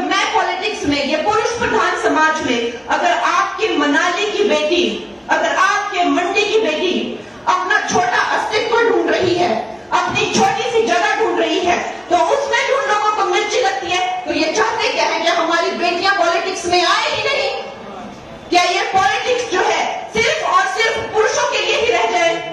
एक तरफ ये पुरुष हैं और एक तरफ हमारे मोदी जी हैं, जिन्होंने महिलाओं को 33% आरक्षण दिया पॉलिटिक्स के लिए। आज मैं ये सब पप्पुओं को, जो भी है, जो मुझे धमका रहे हैं, मैं चुनौती देती हूं कि ये तुम्हारे बाप दादाओं की रियासत नहीं है जो तुम मुझे डरा के धमका के यहां से बाहर भेज दोगे। ये नरेंद्र मोदी का नया भारत है। यहां एक छोटा सा गरीब मां का बच्चा जो चाय बेचता था रेलवे स्टेशन पर, आज वो इस धरती का, इस देश का सर्वोच्च नायक है, सर्वोच्च प्रधान है, सबसे बड़ा प्रधान सेवक है। ये वो भारत है। मैं गरीब घर की बेटी, मैं ये चुनाव जीतूंगी, लड़ूंगी और बार बार जीतूंगी।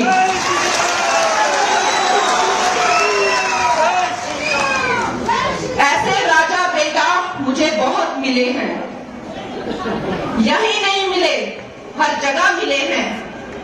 फिल्म इंडस्ट्री में भी इन राजा बेटाओं को मुझसे बड़ी प्रॉब्लम थी।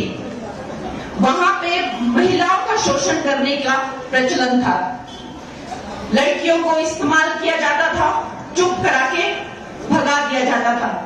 इसके खिलाफ जब मैंने आवाज उठाई तो यही वंशवादी, यही परिवारवादी कुछ पप्पू जो शराब और ड्रग्स के नशे में धुत रहते हैं, इन्होंने मुझे डराया, मुझे धमकाया, यहां तक कि मुझे नोटिस भेजा और मुझे जेल में डालने की कोशिश की।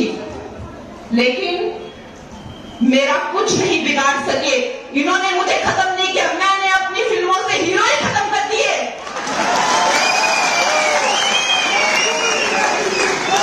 मैंने ऐसी ऐसी फिल्में बनाई जिनमें से मैंने हीरो ही खत्म कर दिए। और मेरा साथ किसने दिया? मेरा साथ इस भारत की जनता ने दिया, एक एक नागरिक ने दिया, और फिर भी मेरी फिल्मों को सफल बनाया। फिर एक और पप्पू मेरी जिंदगी में आए,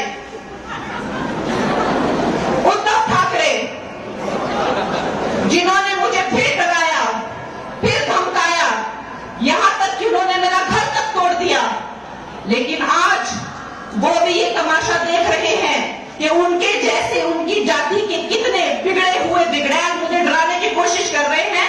लेकिन फिर भी मैं इस मंच पे हूं और फिर भी मेरे पास पूरा जनता का साथ है। तो मैं इस मनाली की धरती से, माता हडिम्बा की धरती से ये प्रण लेती हूं कि मैं यहां वापस आऊंगी, और आप लोग जब मुझे विजय बना के यहां वापस लाएंगे तो हम अपनी बेटियों के लिए और अपने समाज के लिए एक बहुत बड़ा उदाहरण बनाएंगे कि हमारी बेटियां हर क्षेत्र में लड़कों के साथ चलेंगी और बिल्कुल पीछे नहीं रहेंगी। मेरे प्यारे दोस्तों, ये जो नया भारत है कितनी तेजी से विकास कर रहा है, कितनी तेजी से विकसित हो गया है, और हम अभी भी वही फंसे हुए हैं कांग्रेस की झमेलों में। अब ये बात गई, ये बहुत पुरानी बात है, ये कांग्रेस की बात बहुत पुरानी बात है। इनके झांसे में बिल्कुल मत आइए। इन्होंने आपकी मासूमियत का और आपकी शराफत का फायदा ही उठाया है। कहां मिले आपको 1500 रुपए, कहां मिली आपको नौकरियां? इन लोगों के झांसे में मत, सारे देश ने इनसे मुंह फेर लिया है।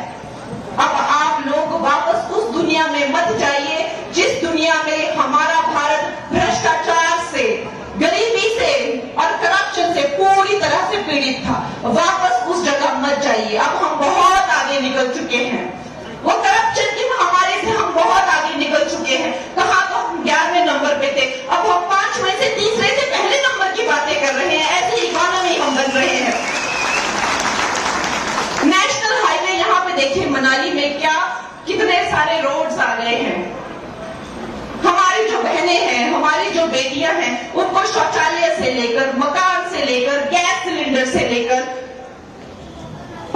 कनेक्शन से लेकर बिजली से लेकर, अरे इन्होंने तो, कांग्रेस वालों ने तो बिजली का कोयला तक खा लिया। हर स्कैम से, हर करप्शन ने इन्होंने कुछ नहीं छोड़ा। जब आजादी के 70 सालों तक भी हजारों गांव में बिजली नहीं थी, और वो बिजली गांव में लाकर दी नरेंद्र मोदी जी ने। जब सब कुछ ही हमें नरेंद्र मोदी देते हैं, तो हम फिर किसी और को वोट क्यों दें? दोस्तों, ये हमारा बहुत बड़ा मौका है। ये हमारा वो मौका है जब आपको अपनी बेटी को आगे करके, देखिए, जो मेंबर ऑफ पार्लियामेंट होता है वो सेंटर से कनेक्टेड होता है, और सेंटर में जिसकी सरकार होगी काम तो वही कर पाएगा। और ये सारा दुनिया जानती है, सिर्फ भारत नहीं, सारी दुनिया जानती है कि आएगा तो मोदी ही।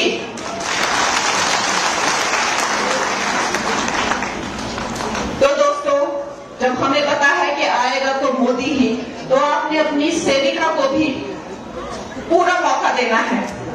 और ये जो लोग कहते हैं कि आती है और ढिंचक ढिंचक करती है,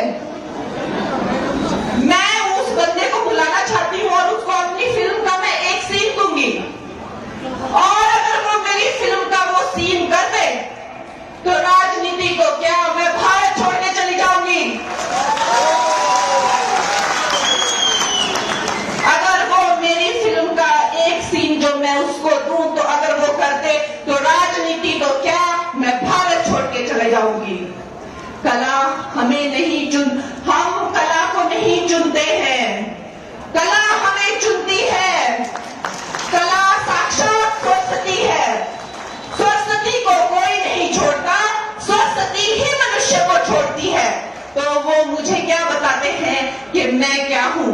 मैंने उनको चुनौती दी है। मुझे कहते हैं इसको क्या राजनीति आती है? अरे मैं पूछती हूं, तुम्हारे पास क्या डिग्री है राजनीति की? मुझे दिखाओ। तुमने राजनीति में डॉक्टरेट की है क्या? क्या आता है तुम्हें? मुझे दिखाओ वो डिग्री। राजनीति एक भाव है, सेवा करने का एक भाव है, जो राजा में आ सकता है, रंक में आ सकता है, अनारी में आ सकता है, भिखारी में आ सकता है, नारी में आ सकता है, बच्चे में आ सकता है। राजनीति सिर्फ एक भाव है। तो मुझ में आ गया, तुम कौन होते हो मुझे पूछने वाले कि मुझे राजनीति आती है कि नहीं? मुझे राजनीति आती है कि नहीं? मैं लोगों की सेवा करूंगी कि नहीं? ये लोग जानना चाहते हैं। इनकी ये इच्छा पूरी की जाएगी। 4 जून के बाद में इनको डेमो दी जाएगी कि मैं कैसी राजनीति करती हूं। मुझे राजनीति आती है कि नहीं, मुझे लोगों की सेवा करनी आती है कि नहीं, इनको डेमो दिया जाएगा और ये देखेंगे, और हम देखते रहेंगे, देखते ही रहेंगे।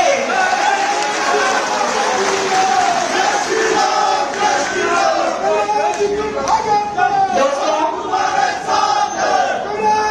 मुझे जब मैं इस जगह पे आई थी तो मैंने नहीं सोचा था कि ये गांव के लोग, इस शहर के लोग मुझे अपनाएंगे या अपना समझेंगे या अपना बनाएंगे। लेकिन देखिए, क्या कार्तिकेय भगवान की कृपा हुई है, क्या माता हडिम्बा की कृपा हुई है कि मेरे गांव से भी बढ़कर न जाने कितने लोग, कितने गांव मेरे साथ आकर जुड़ गए हैं।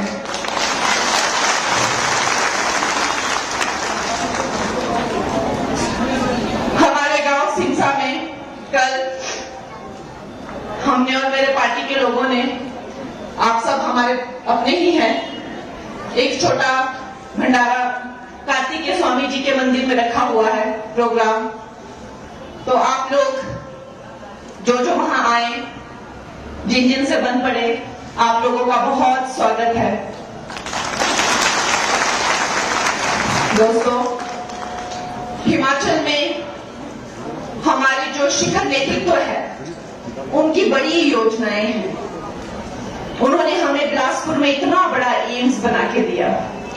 आयुष्मान में हमें 5-5 लाख के फ्री के इलाज दे रहे हैं स्वास्थ्य बीमा में। उसका हिमकेयर करके भी एक्सटेंशन किया हुआ है। फिर 3 नए नाहन में, हमीरपुर में, चंबा में मेडिकल कॉलेजेस खोल दिए हैं। ऊना में पीजीआई सैटेलाइट सेंटर खोल दिया है। अटल इंस्टीट्यूट शिमला में खोल दिया है। ऐसे न जाने इतने काम हो रहे हैं दोस्तों, अब उन कामों में रुकावट नहीं आनी चाहिए। 400 पार का हमारा एक लक्ष्य है। 400 पार में एक मोती मंडी का भी होना चाहिए। हमें पता है कि ये भारत की जो जनता है, ये तीसरी टर्म जो है वो मोदी जी को एक इनाम के रूप में या एक भेंट के रूप में दे रही है। मोदी जी की झोली में हमें मंडी का मोती भी डालना है। मोदी जी को जय श्री राम, जय श्री राम, जय श्री राम। मोदी जी को जय श्री राम, जय श्री राम, जय श्री राम। मोदी जी को जय श्री राम, जय श्री राम, जय श्री राम। भारत माता की, भारत माता की। क्या मैंने कभी सोचा था कि जिस जगह पर मैं बचपन में आती थी और सोचती थी कि यह अद्भुत जगह कितनी सुंदर है और यहाँ के लोग कितने सुंदर हैं, कितने मिलनसार हैं और कितने भोले हैं। उस वक्त मेरा मन हुआ था जो मनु ऋषि की जो ये तप भूमि है, हडिम्बा माता की जो ये भूमि है, इससे मैं किसी न किसी तरह से जुड़ूं, इससे मेरा संबंध बने।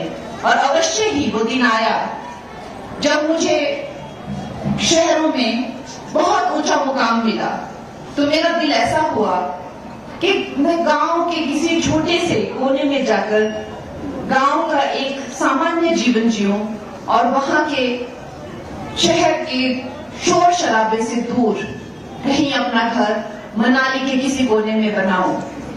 और ऐसी कार्तिकेय स्वामी की भी कृपा मुझ पर हुई कि सिरसा गांव में मुझे जमीन मिली।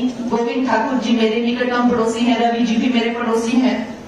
और ये इतनी विचित्र घटना है कि मेरे माता पिता जानते हैं कि जब हम वहां भूमि पूजन कर रहे थे, और समस्त सिरसा गांव वाले भी, हमारे पंडित जी भी हैं जो कार्तिकेय स्वामी जी के मंदिर की पूजा पाठ करते हैं, कि वहां पे जब हमने पूजा के लिए नारियल रखा तो वो नारियल स्वयं ही फूटकर 2 टुकड़ों में हो गया।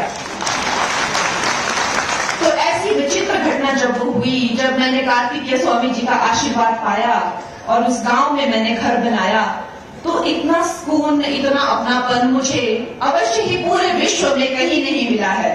तो मैं ये समझती हूँ कि मनाली मेरा घर है और यहाँ मेरा अपना घर है।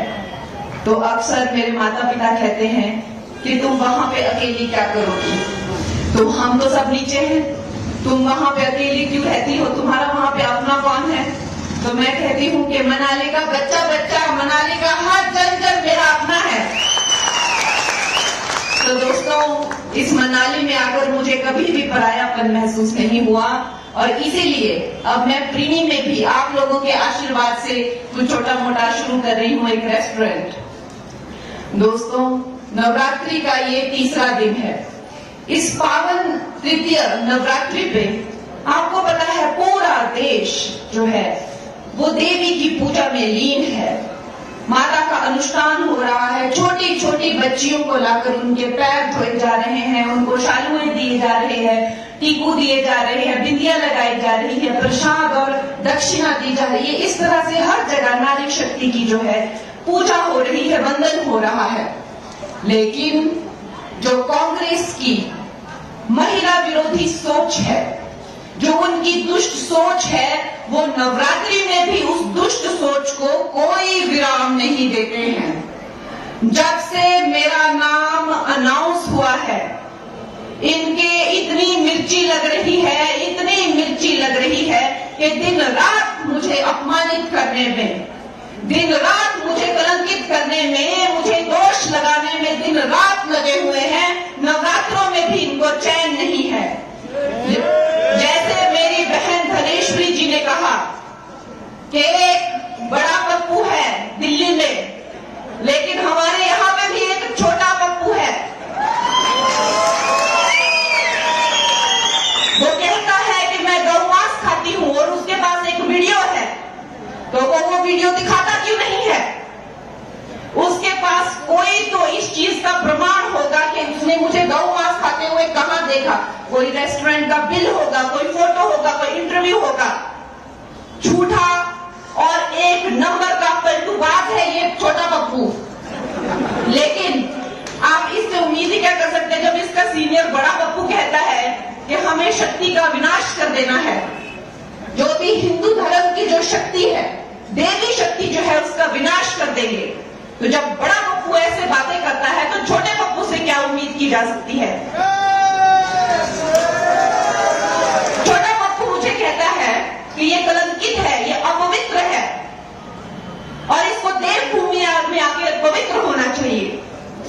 मैं उसको पूछना चाहती हूं कि उसे क्यों लगता है कि मैं अपवित्र हूं, क्योंकि मैंने अपने बाप के नाम के बिना, अपनी मां के नाम के बिना, अपने आप खुद अपना नाम मुंबई नगरी में बनाया, इसलिए उसको लगता है मैं अपवित्र हूं।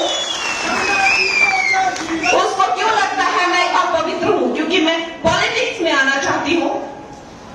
उसकी क्यों जल्दी है कि मैं पॉलिटिक्स में आना चाहती हूं। मैं अपनी महिला बहनों को पूछना चाहती हूं कि ये जो पुरुष प्रधान समाज है, आज तक हमने इनको वोट दिए हैं, आज तक हमने सब सपोर्ट किया है, लेकिन आप अपनी आंखें बंद कीजिए और अपने आप से पूछिए, जब आप सोचते हैं कि सेंटर में कितनी महिलाएं हैं, मिनिस्टर कितनी महिलाएं आपके सामने आती हैं, 2-3। आप जब राज्य में सोचते हैं कितनी महिलाएं मंत्री या मुख्यमंत्री हैं, कितनी महिलाएं आपके आंखों के सामने आती हैं, 2-3। यही क्या हमारी बेटियों का भविष्य है।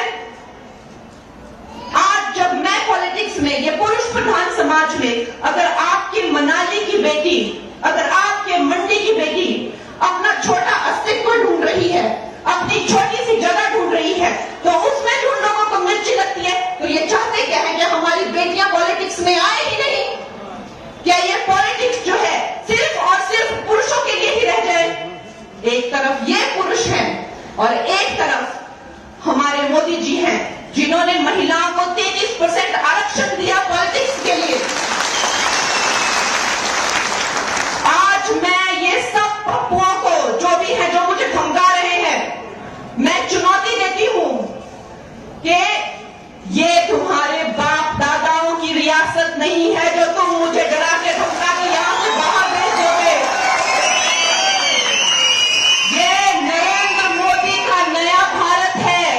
यहां एक छोटा सा गरीब मां का बच्चा जो चाय बेचता था रेलवे स्टेशन पर, आज वो इस धरती का, इस देश का सर्वोच्च नायक है, सर्वोच्च प्रधान है, सबसे बड़ा प्रधान सेवक है। ये वो भारत है। मैं गरीब घर की बेटी, मैं ये चुनाव जीतूंगी, लड़ूंगी और बार बार जीतूंगी।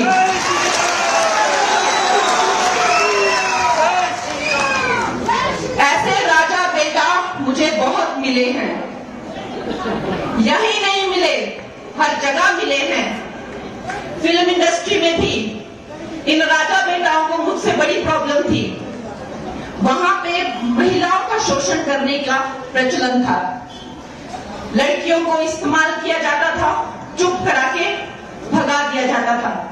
इसके खिलाफ जब मैंने आवाज उठाई तो यही वंशवादी, यही परिवारवादी कुछ पप्पू जो शराब और ड्रग्स के नशे में धुत रहते हैं, इन्होंने मुझे डराया, मुझे धमकाया, यहां तक कि मुझे नोटिस भेजा और मुझे जेल में डालने की कोशिश की।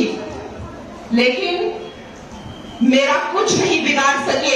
इन्होंने मुझे खत्म नहीं किया। मैंने अपनी फिल्मों से हीरो ही खत्म कर दिए।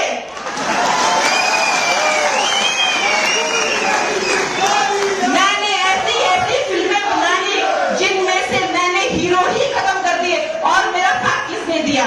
मेरा साथ इस भारत की जनता ने दिया, एक एक नागरिक ने दिया और फिर भी मेरी फिल्मों को सफल बनाया।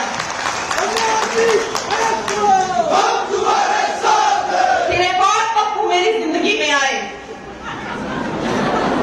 उद्धव ठाकरे, जिन्होंने मुझे फिर डराया, फिर धमकाया, यहां तक कि उन्होंने मेरा घर तक तोड़ दिया। लेकिन आज वो भी ये तमाशा देख रहे हैं कि उनके जैसे, उनकी जाति के कितने बिगड़े हुए बिगड़ैल मुझे डराने की कोशिश कर रहे हैं। लेकिन फिर भी मैं इस मंच पे हूं और फिर भी मेरे पास पूरा जनता का साथ है। तो मैं इस मनाली की धरती से, माता हडिम्बा की धरती से ये प्रण लेती हूं कि मैं यहां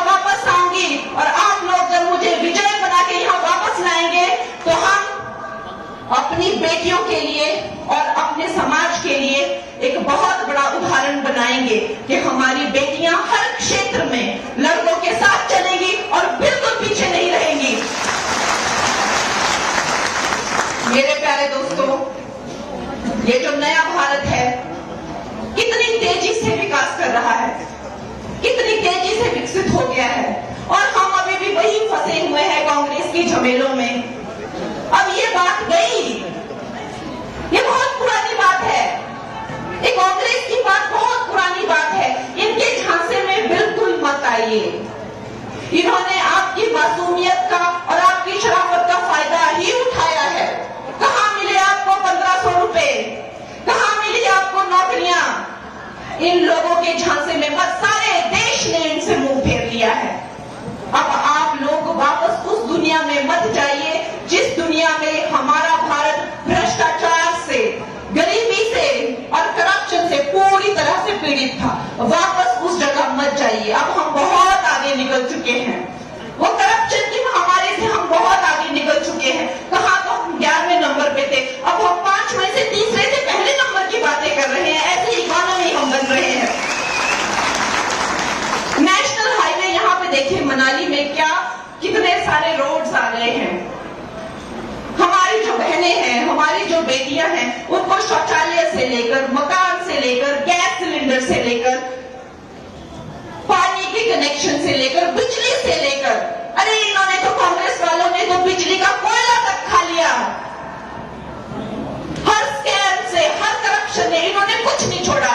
जब आजादी के 70 सालों तक भी हजारों गांवों में बिजली नहीं थी, और वो बिजली गांव में लाकर दी नरेंद्र मोदी जी ने। जब सब कुछ ही हमें नरेंद्र मोदी देते हैं तो हम फिर किसी और को वोट क्यों दें? दोस्तों, ये हमारा बहुत बड़ा मौका है। ये हमारा वो मौका है जब आपको अपनी बेटी को आगे करके, देखिए जो मेंबर ऑफ पार्लियामेंट होता है वो सेंटर से कनेक्टेड होता है, और सेंटर में जिसकी सरकार होगी काम तो वही कर पाएगा। और ये सारा दुनिया जानती है, सिर्फ भारत नहीं, सारी दुनिया जानती है कि आएगा तो मोदी ही।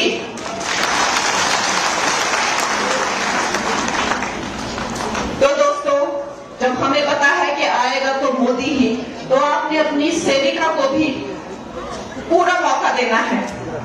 और ये जो लोग कहते हैं कि आती है और ढिंचक ढिंचक करती है,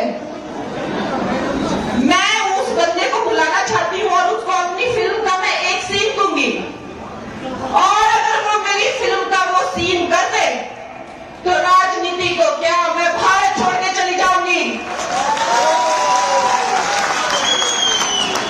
अगर वो मेरी फिल्म का एक सीन जो मैं उसको दूं तो अगर वो कर दे तो राजनीति तो क्या, मैं भारत छोड़ के चले जाऊंगी। कला हमें नहीं हम कला को नहीं चुनते हैं, कला हमें चुनती है। कला साक्षात सरस्वती है। सरस्वती को कोई नहीं छोड़ता, सरस्वती ही मनुष्य को छोड़ती है। तो वो मुझे क्या बताते हैं कि मैं क्या हूं? मैंने उनको चुनौती दी है।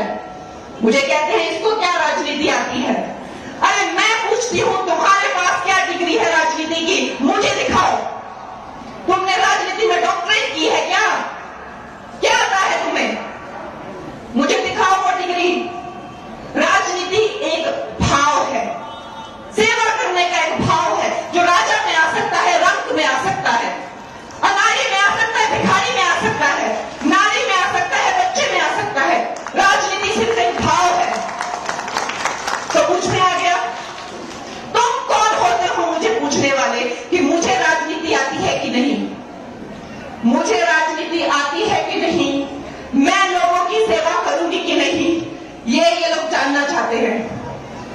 इनकी ये इच्छा पूरी की जाएगी। 4 जून के बाद में इनको डेमो दी जाएगी कि मैं कैसी राजनीति करती हूं। मुझे राजनीति आती है कि नहीं, मुझे लोगों की सेवा करनी आती है कि नहीं, इनको डेमो दिया जाएगा और ये देखेंगे, और अब देखते रहेंगे, देखते ही रहेंगे।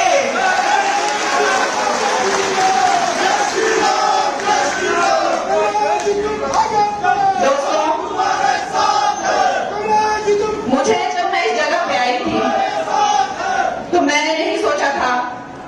कि ये गांव के लोग, इस शहर के लोग मुझे अपनाएंगे या अपना समझेंगे या अपना बनाएंगे। लेकिन देखिए, क्या कार्तिकेय भगवान की कृपा हुई है, क्या माता हडिम्बा की कृपा हुई है कि मेरे गांव से भी बढ़कर न जाने कितने लोग, कितने गांव मेरे साथ आकर जुड़ गए हैं।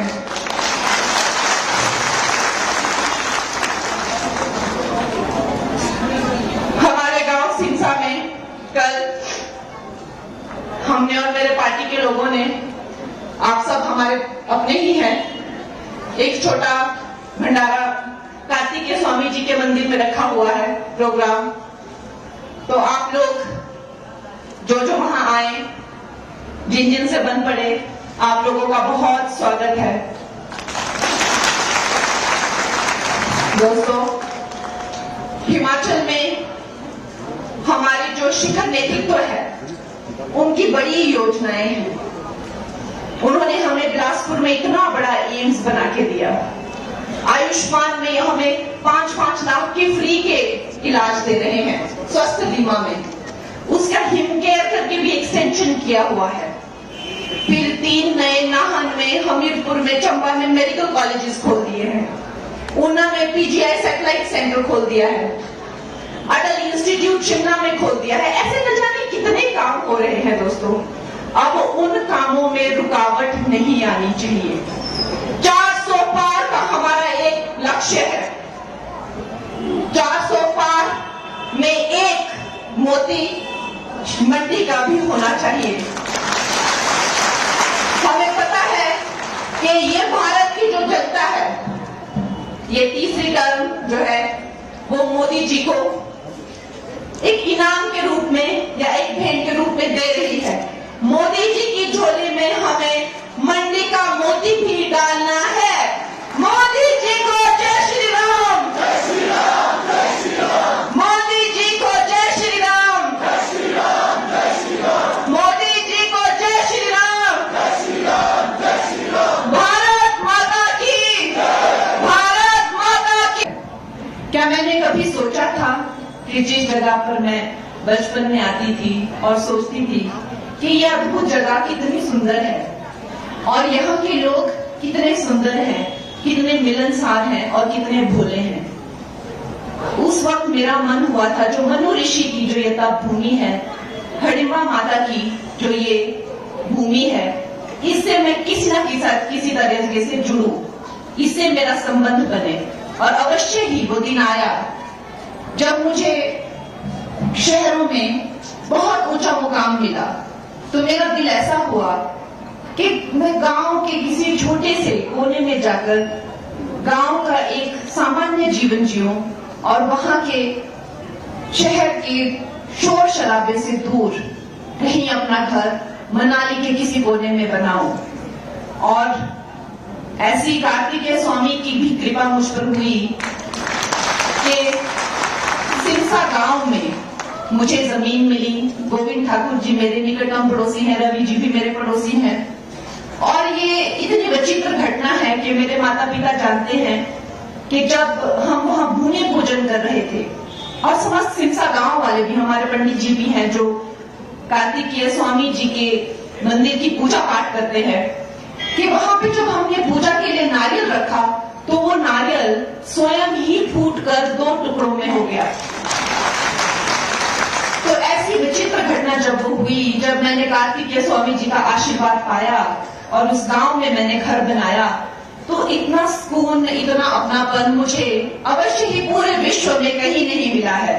तो मैं ये समझती हूँ कि मनाली मेरा घर है और यहाँ मेरा अपना घर है। तो अक्सर मेरे माता पिता कहते हैं कि तुम वहां पे अकेली क्या करोगी, तो हम तो सब नीचे हैं, तुम वहां पे अकेली क्यों रहती हो, तुम्हारा वहां पे अपना कौन है। तो मैं कहती हूँ कि मनाली का बच्चा बच्चा, मनाली का हर जन जन मेरा अपना है। तो दोस्तों, इस मनाली में आकर मुझे कभी भी परायापन महसूस नहीं हुआ, और इसीलिए अब मैं प्रीणी में भी आप लोगों के आशीर्वाद से कुछ छोटा मोटा शुरू कर रही हूँ, एक रेस्टोरेंट। दोस्तों, नवरात्रि का ये तीसरा दिन है। इस पावन तृतीय नवरात्रि पे आपको पता है पूरा देश जो है वो देवी की पूजा में लीन है। माता का अनुष्ठान हो रहा है, छोटी छोटी बच्चियों को लाकर उनके पैर धोए जा रहे हैं, उनको शालुएं दिए जा रहे हैं, टीकू दिए जा रहे हैं, बिंदियां लगाई जा रही है, प्रसाद और दक्षिणा दी जा रही है। इस तरह से हर जगह नारी शक्ति की जो है पूजा हो रही है, वंदन हो रहा है। लेकिन जो कांग्रेस की महिला विरोधी सोच है, जो उनकी दुष्ट सोच है, वो नवरात्रि में भी उस दुष्ट सोच को कोई विराम नहीं देते हैं। जब से मेरा नाम अनाउंस हुआ है, इनके इतनी मिर्ची लग रही है, इतनी मिर्ची लग रही है कि दिन रात मुझे अपमानित करने में, दिन रात मुझे कलंकित करने में, मुझे दोष लगाने में दिन रात लगे हुए हैं। नवरात्रों में भी इनको चैन नहीं है। जैसे मेरी बहन धनेश्वरी जी ने कहा कि एक बड़ा पप्पू है दिल्ली में, लेकिन हमारे यहां पे भी एक छोटा पप्पू है।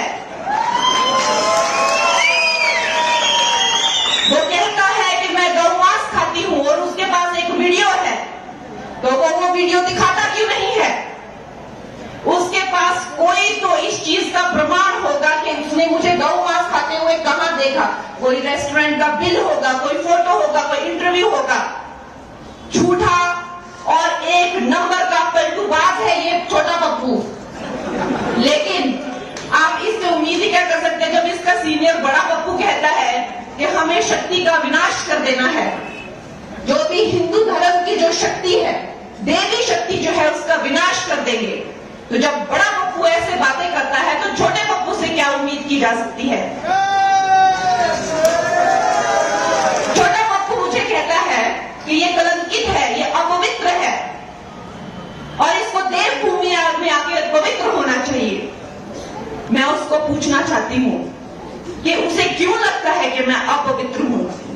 क्योंकि मैंने अपने बाप के नाम के बिना, अपनी मां के नाम के बिना, अपने आप खुद अपना नाम मुंबई नगरी में बनाया, इसलिए उसको लगता है मैं अपवित्र हूं। उसको क्यों लगता है मैं अपवित्र हूं? क्योंकि मैं पॉलिटिक्स में आना चाहती हूं।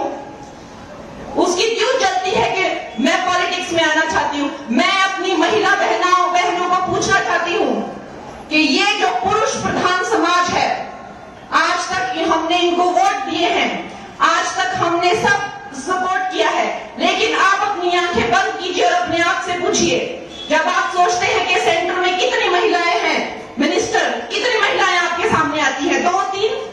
आप जब राज्य में सोचते हैं कितनी महिलाएं मंत्री या मुख्यमंत्री हैं, कितनी महिलाएं आपके आंखों के सामने आती हैं? 2-3। यही क्या हमारी बेटियों का भविष्य है? आज जब मैं पॉलिटिक्स में, ये पुरुष प्रधान समाज में, अगर आपकी मनाली की बेटी, अगर आपके मंडी की बेटी अपना छोटा अस्तित्व ढूंढ रही है, अपनी छोटी सी जगह ढूंढ रही है, तो उसमें ढूंढ लोगों को मिर्ची लगती है, तो ये चाहते क्या है कि हमारी बेटियां पॉलिटिक्स में आए ही नहीं? क्या ये पॉलिटिक्स जो है सिर्फ और सिर्फ पुरुषों के लिए ही रह जाए? एक तरफ ये पुरुष हैं और एक तरफ हमारे मोदी जी हैं, जिन्होंने महिलाओं को 33% आरक्षण दिया पॉलिटिक्स के लिए। आज मैं ये सब पप्पुओं को, जो भी है, जो मुझे धमका रहे हैं, मैं चुनौती देती हूं कि ये तुम्हारे बाप दादाओं की रियासत नहीं है जो तुम मुझे डरा के धमका के यहां से बाहर भेज दोगे। ये नरेंद्र मोदी का नया भारत है। यहां एक छोटा सा गरीब मां का बच्चा जो चाय बेचता था रेलवे स्टेशन पर, आज वो इस धरती का, इस देश का सर्वोच्च नायक है, सर्वोच्च